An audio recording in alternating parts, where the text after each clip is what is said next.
Bonjour, mesdames et messieurs, et bienvenue à Sajo Télé. Alors, aujourd'hui, un programme très chargé, mais tout de suite, on va commencer avec la météo avec Kiwi.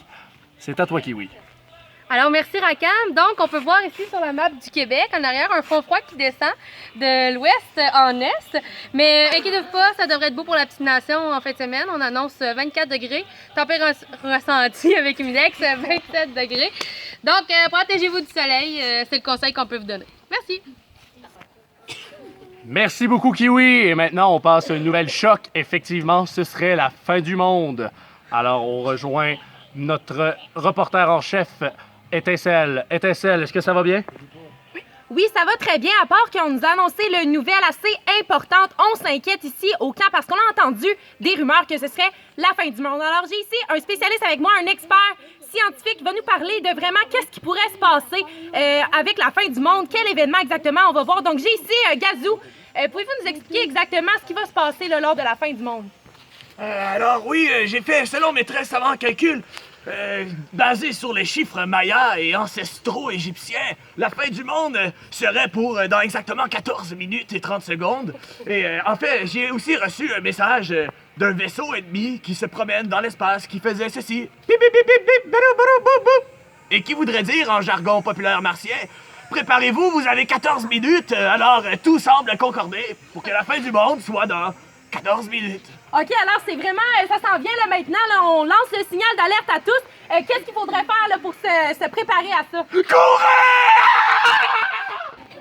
Alors, ce serait vraiment important là, de se mettre en sécurité. Selon le scientifique, là, Monsieur Gazou, ça serait vraiment maintenant qu'il faudrait se mettre à l'abri 14 minutes. Donc, soyez rapide, Rakam, ça va être à vous. Alors, un message fort, évidemment, 14 minutes de doute, 14 minutes d'anxiété pour beaucoup de gens à Sajo. Sur une autre note d'idée, allons voir Coyote qui va nous parler du dernier match de baseball. C'est à toi, Coyote. Effectivement, Rakam, il y a eu un match entre les Cracheux de Ripon et les Fusées de Saint-André.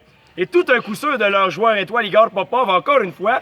Mais malheureusement, Igor Popov a reçu une balle de baseball sur la dent. Et il a donc perdu une dent. D'ailleurs, il est avec moi ce soir. Ah! Oui, comment tu peux perdre une dent, mon cher? Une balle de baseball. Une balle de baseball. Une balle de baseball. Ça te fait mal? Oui. Comment mal? Mal. Ah, c'est très clair. Et puis, comment donc, quand t'as fait ton premier coup sûr dans les ligues majeures, comment t'es-tu senti? Mais j'ai mal. Mal. J'ai mal. Ah. Donc, oui, vous avez eu très très mal à ce qu'on m'a dit, et puis vous le dites vous-même.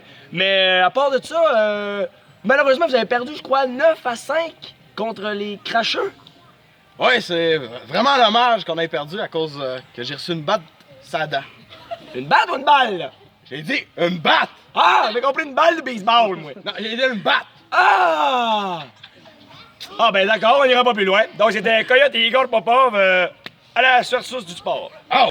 Alors, c'est un téléjournal de drame, malheureusement. Alors, on peut croire évidemment que c'est la fin du monde, mais évidemment, pour d'autres personnes, des gens reçoivent des balles dans le visage ou des battes. On ne sait jamais vraiment.